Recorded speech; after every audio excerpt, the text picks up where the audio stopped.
समझना इसलिए ज़रूरी है कि अगर आप तमिलनाडु में रहते हैं, आप तेलंगाना में रहते हैं, आप आंध्र प्रदेश में रहते हैं, आप बिल्कुल वहाँ की जो रीजनल लैंग्वेजेस है वो बोलिए, समझिए, अच्छी बात भी है। लेकिन हिंदी को भी अगर आप उसमें जोड़ लेते हैं तो आप एक वाइडर पर्सपेक्टिव में कहीं भी, तेलंगाना का कोई शख्स हो, आंध्र प्रदेश का कोई शख्स हो, तमिलनाडु का, वो कहीं भी जाता है, उसे कोई दिक्कत नहीं होगी। इसको लेकर जिस तरह से विरोध स्टालिन ने किया है उस पर कहीं ना कहीं जो सन्यासी समाज के लोग वो तो सवाल कर ही रहे हैं। विनोद बंसल भी पूछ रहे कि आखिर हिंदी से दिक्कत क्या है, सुनिए जरा। स्टालिन द्वारा जिस प्रकार से राष्ट्र की भाषा हिंदी, जो राष्ट्रीय भाषा है, उसके खिलाफ बार बार दुष्प्रचार किया जा रहा है और हिंदी के खिलाफ अभियान चलाए जा रहे हैं, अत्यंत निंदनीय है। ये देशद्रोह के संज्ञा में आता है। इनका अखिल भारत हिंदू महासभा, संत महासभा कठोर शब्दों में निंदा करती है और इनसे मांग करती कि तत्काल देश से माफ़ी मांगे हिंदी के अपमान करने की वजह से, अन्यथा आपके खिलाफ पूरे देश में आंदोलन करेंगे। के स्टालिन सरकार जिस तरह से हिंदी का विरोध करते करते भारत को बांटने की जिस तरह से षड्यंत्र और सोच रखती है वो बेहद निंदनीय है। ये कहना कि हिंदी ने कुछ भाषाओं को निगल लिया, ये अशोभनीय और अपरिपक्व स्टेटमेंट है। कम से कम एक राज्य के मुख्यमंत्री को तो शोभा नहीं देता कि भाषा के आधार पर अपने नागरिकों को उत्तर दक्षिण में, पूर्व पश्चिम में बांटा जाए। अच्छा, ऐसा है कि हिंदी से जितनी उनको दिक्कत है उससे ज्यादा दिक्कत स्टालिन साहब को अंग्रेजी से होनी चाहिए, क्योंकि तमिलनाडु के जो लोग हैं वो अंग्रेजी ज्यादा ऑप्ट कर रहे हैं, तो वो तमिल से दूर हो रहे हैं, हिंदी के करीब नहीं, अंग्रेजी के करीब पहुंच रहे हैं। ऐसा हम क्यों कह रहे हैं, चलिए जानकारी आपको दे रहे हैं, बताते हैं।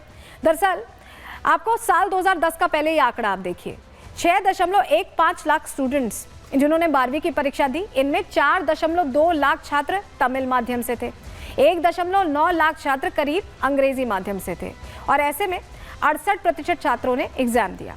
तो इस हिसाब से आप समझिए कि उस समय तमिल में 68% छात्रों ने तमिल में एग्जाम दिया तमिलनाडु में। 2020 10 साल बाद क्या होता है, कैसे तस्वीर बदलती है देखिए।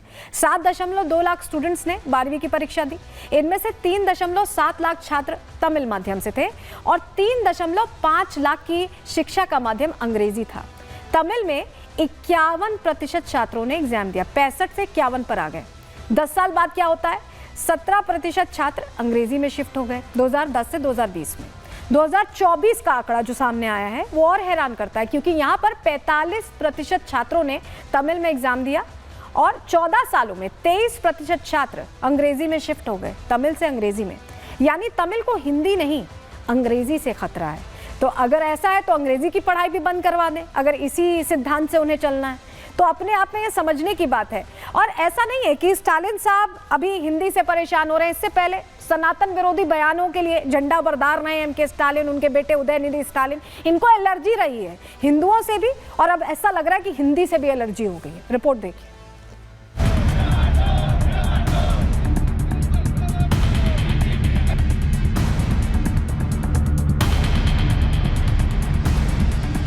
दक्षिण राज्य तमिलनाडु में विधानसभा चुनाव 2026 से पहले एक बार फिर से भाषा का विवाद सुलग रहा है। वो भाषा जो हिंदुस्तान की राष्ट्रभाषा है, वो भाषा जिसे आज दुनिया में तीसरी सबसे ज्यादा बोली और समझे जाने वाली भाषाओं का गौरव प्राप्त है। आखिर उस हिंदी से तमिलनाडु के मुख्यमंत्री एम के स्टालिन को क्या परेशानी?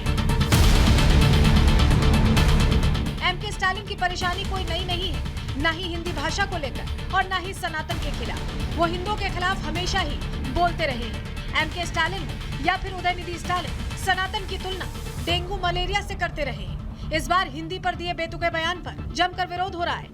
कुछ लोग हमेशा देश को तोड़ने में लगे रहते हैं, इसीलिए अब स्टालिन हिंदी का विरोध कर रहे हैं। हिंदी भारत की आत्मा है, देश को एकात्मता के साथ जोड़ती है, देश में सबसे बड़ी भाषा में सबसे ज्यादा स्थान पर बोले जाने वाली भाषा है। लेकिन अब स्टालिन जानबूझ करके हिंदी का विरोध करके खाई गहरी करने की कोशिश कर रहे हैं, लेकिन कोई खाई बनने वाली नहीं है। देश एकजुट था, एकजुट है और एकजुट रहेगा। हिंदी भाषा जब 19वीं शताब्दी से उठना शुरू हुई तो उसने एक जोड़ने का काम किया। एक सरल भाषा है जिसको हम पूरे भारत के स्तर पर पैन इंडिया देखते हैं। शायद स्टालिन जी को इस बात का एहसास नहीं होगा, इसलिए उन्होंने ऐसा वक्तव्य दिया होगा। मेरा मानना है कि उन्हें अपने वक्तव्य पर विचार करना चाहिए। जिस हिंदी को लेकर महात्मा गांधी ने कहा था कि हिंदी जनमानस की भाषा है, उस हिंदी पर स्टालिन की टिप्पणी ये बताती है कि हिंदी को लेकर उनका ज्ञान भी उनकी राजनीति की तरह सीमित है और शायद वजह भी राजनीति ही है, क्योंकि हिंदी भाषा के खिलाफ संग्राम का सीधा कनेक्शन चुनाव से भी जुड़ता दिख रहा है। 2026 में तमिलनाडु में विधानसभा चुनाव है, जिसको लेकर स्टालिन अभी से हिंदी भाषा को हथियार बनाते दिख रहे हैं। Bureau report, Republic Bharat. अब जरा एमके स्टालिन साहब को यह जानकारी भी देख लेनी चाहिए। दुनिया में चौथी सबसे ज्यादा बोली समझे जाने वाली भाषा हिंदी है। विश्व के 132 देशों में लोग हिंदी में बोलते हैं, काम करते हैं हिंदी भाषा में। दुनिया में हिंदी बोलने वालों की संख्या, दुनिया में बता रहे हैं, देश में नहीं, 2.6 अरब से ज्यादा है। कनाडा, ऑस्ट्रेलिया, अमेरिका में भारी संख्या में हिंदी भाषी प्रवासी रहते हैं और उन देशों में उन्हें डेवलप्ड बनाने में इनका हाथ है।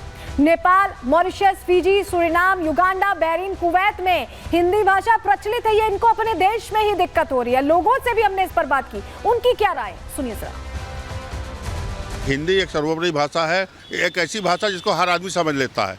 तो मेरा समझना यह है कि स्टालिन जी की राजनीति ना करें और जो देश एकजुटता के साथ चल रहा है उस एकजुटता के साथ चलने दें। हिंदी भाषा सर्वोपरि है, हिंदी भाषा के ऊपर कोई भाषा नहीं है। हिंदी भाषा से ही सारी भाषा की उत्पत्ति हुई, संस्कृत भाषा सारी भाषा की उत्पत्ति हुई है, इससे ऊपर कोई भाषा नहीं है। उनका बड़ा मूर्खतापूर्ण बयान है, उनको इस तरह की बात नहीं करनी चाहिए, क्योंकि हिंदुस्तान की कल्पना हिंदी, हिंदू, हिंदुस्तान, बगैर हिंदी के हिंदुस्तान का कोई वजूद नहीं है। तमिलनाडु के सीएम हिंदुस्तान में रहते हैं और अगर हिंदी का विरोध करते हैं, हिंदी का अगर विरोध करते हैं तो ये बहुत गलत बात है। हिंदी के बिना हिंदुस्तान की कल्पना करना व्यर्थ है। देखिए, जनता बहुत समझदार है, कह रही है हिंदी के बिना हिंदुस्तान की कल्पना नहीं की जा सकती और एमके स्टालिन को ये जल्द से जल्द समझना होगा। चुनावी फायदे के लिए ऐसे हल्के बयानबाजी से बचना चाहिए। आगे बढ़ते हैं, अगले सेगमेंट की ओर बढ़ रहे हैं और बात दिल्ली की करने जा रहे हैं, क्योंकि दिल्ली में एक और सीएजी रिपोर्ट पेश कर दी गई है। बात इसकी।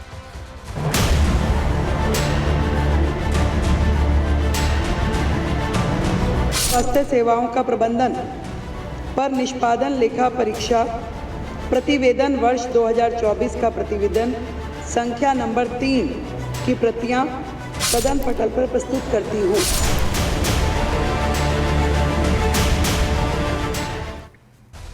पीएम मोदी ने, आपको याद होगा कि आम आदमी पार्टी सरकार को आपदा सरकार कहा था और कहा था कि आपदा अब जानी चाहिए।